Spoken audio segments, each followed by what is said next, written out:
राजस्थान लोक सेवा आयोग द्वारा आयोजित स्कूल व्याख्याता भर्ती परीक्षा 2022 प्रथम प्रश्न पत्र जीके दिनांक 15 अक्टूबर 2022 को आयोजित हुई थी। उसमें एक घातांक संबंधित प्रश्न पूछा गया था। प्रश्न था 3 की घात 2x माइनस 10 गुणा 81 की घात 2x माइनस 3 बराबर 1/9 है, तो यहाँ x का मान ज्ञात करें। इसका इंग्लिश वर्जन है 3 की पावर 2x माइनस 10 इंटू 81 की power 2x minus 3 equal to 1/9, then we find value of x। चार ऑप्शन है, चार ऑप्शन में से इसका कौन सा आंसर। अब तो ये प्रश्न ज्यादा डिफिकल्ट नहीं है, क्योंकि घातांक जैसा कि 6, 7, 8 की क्लास से स्टार्ट हो जाता है, और जिसने घातांक अच्छे से पढ़ रखे होते हैं उनके लिए ज्यादा डिफिकल्ट नहीं है। इस प्रश्न का इजी वे में कैसे आंसर फाइंड किया जा सकता है और कैसे हम श्योर हो सकते हैं कि यही इसका आंसर होना चाहिए, चलिए सॉल्व करते हैं। एक आपकी जानकारी के लिए बता दूं, राजस्थान में आरएस और स्कूल लेक्चरर दो ही डिफिकल्ट लेवल के एग्जाम होते हैं। मैं एसी के प्रश्नों को आधार बनाकर मैथ्स की तैयारी करवाता हूं। अगर आपने इनके प्रश्न अच्छे से सॉल्व कर ले तो जो छोटे एग्जाम है, जैसे टीचर, पुलिस के हैं, सीईटी है, सीईटी ग्रेजुएशन लेवल है, वहां तक के एग्जाम आप आसानी से क्लियर कर सकते हैं।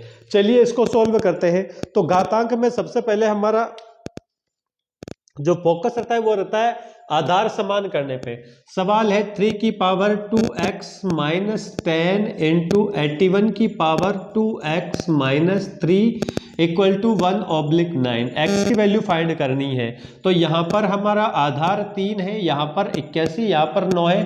क्या इस आधार को घातांक के नियम के आधार पर समान किया जा सकता है? तो हाँ, बिल्कुल इस आधार को घातांक नियम के आधार पर समान किया जा सकता है। कैसे किया जा सकता है? तो यहां पर मैं 3 की पावर 2x माइनस 10 इंटू 81 को ऐसे भी लिख सकता हूं 3 की पावर 4, और होल पावर हो जाएगी इसके 2x माइनस 3 बराबर ये जो 1/9 है, इसको मैं घातांक नियम के आधार पर 3 की पावर माइनस 2 ऐसे लिख सकता हूं। इस टाइप से लिख सकते हैं। अब ये इक्वेशन इस फॉर्म में आ गई, 3 की पावर 2x माइनस 10 इंटू 3 की power 4 whole power 2x minus 3 equal to 3 की पावर माइनस 2। अब इसको और सिंप्लीफाई करते हैं, इसको और हम सिंप्लीफाई करते हैं तो 3 की पावर 2x माइनस 10 इंटू, इसको ओपन कर लेंगे तो 3 की पावर 4 2 जे 8x माइनस 12 इक्वल टू 3 की पावर 2। अब यहां पर अगर आधार समान हो तो घातें भी समान होती है, ऐसा मान लिया जाता है। अब इस साइड में हम और सिंप्लीफाई करेंगे इसको, तो 3 इंटू 3 दोनों जगह आधार समान है, आधार समान हो तो कॉमन आधार ले लिया जाता है और घातें जुड़ जाती है। तो ये हो जाएंगे 10x माइनस 22 इक्वल टू 3 की पावर माइनस 2। अब दोनों साइड में, इक्वेशन के दोनों साइड में एक ही पद बचा है, दोनों साइड में एक एक पद बचे, दोनों जगह आधार समान है तो इनकी घातें भी समान मानी जाएगी। x की वैल्यू फाइंड करनी तो हमारी इक्वेशन अब हो जाएगी 10x minus 22 equal to minus 2। इस इक्वेशन को अगर हम सॉल्व करते हैं, इस इक्वेशन को हम सॉल्व करते हैं तो 10x मैंने इधर रोक लिए इक्वल टू माइनस 2 प्लस 22, ये हो जाता है। अब इसको हम सॉल्व करते हैं तो यहां पर 20 हो जाएगा। इसी के अकॉर्डिंग x की वैल्यू हमारी हो जाएगी 20/10, 20/10, 10 बजे 10, 10 2 जे 20, इट मीन्स हमारे x की वैल्यू आती है 2। अब हम ऑप्शन में देखेंगे, क्या कहीं जो हमारा क्वेश्चन है इसके ऑप्शन में 2 है क्या? तो ऑप्शन ए है 1/4, बी है 3 और सी ऑप्शन में 2 है। सी ऑप्शन में 2 है और यही हमारा राइट आंसर है।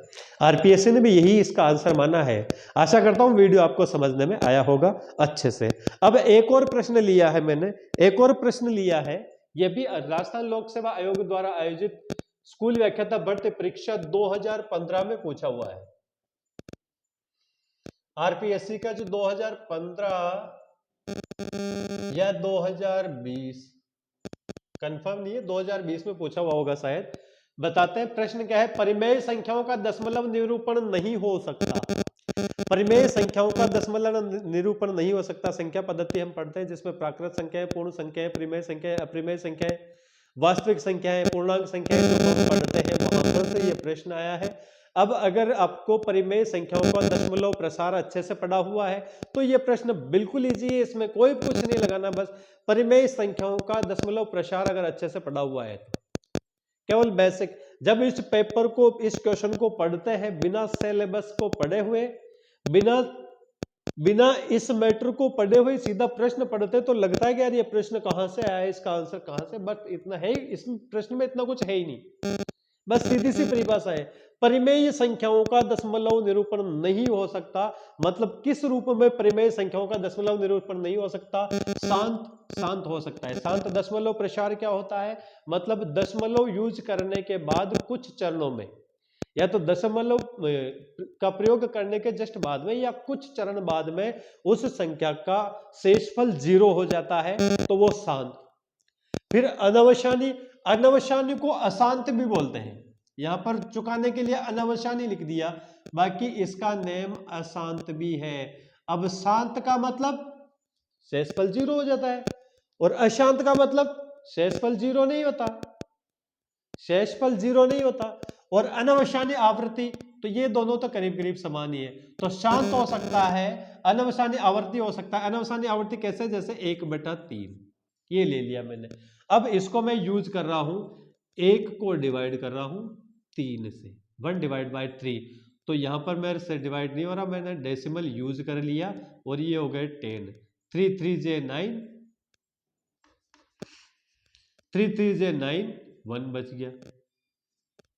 फिर कर रहा हूं तो ये कंटिन्यू चलता जाता है, तो ये हो गया आवृत्ति, ये अनवसानी आवृत्ति दशमलव, तो परिमेय संख्याओं में, क्योंकि ये परिमेय संख्या है और ये इसका दशमलव प्रसार है, तो ये भी हो सकता है। अब अनवसानी अनावृत्ति, अनवसानी अनावृत्ति में अशांत भी नहीं होता, मतलब शेषफल 0 भी नहीं होता और किसी नंबर की आवृत्ति भी नहीं होती, वो नंबर कंटिन्यू चलते जाते हैं, कभी 2 4 6 8 0 5 7 ऐसे आगे पीछे नंबर चलते ही जाते हैं, चलते ही जाते हैं। जैसे एक है पाई,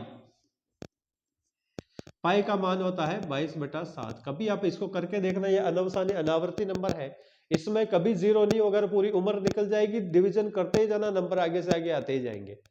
तो परिमेय संख्याओं का, ये अपरिमेय संख्या है, पाई एक अपरिमेय संख्या है, ये अपरिमेय संख्या है, ये अपरिमेय संख्याओं का है, तो ये इसका सही आंसर है। इसमें कोई फॉर्मूला नहीं, बस इसके डेफिनेशंस अगर लर्न हो तो इसको हम आराम से कर सकते हैं। इसीलिए कहते हैं कि जिस भी टॉपिक को पढ़े, अभी टाइम है, उसको डीपली पढ़े, उसमें किसी टाइप कुछ छोड़े नहीं, ताकि एग्जाम अच्छे से क्लियर हो सके। आशा करता हूं वीडियो आपको पसंद आया होगा। वीडियो पसंद आया हो तो लाइक करें, शेयर करें, चैनल को सब्सक्राइब करें। जय हिंद, जय भारत, मिलते हैं अगले वीडियो में, धन्यवाद।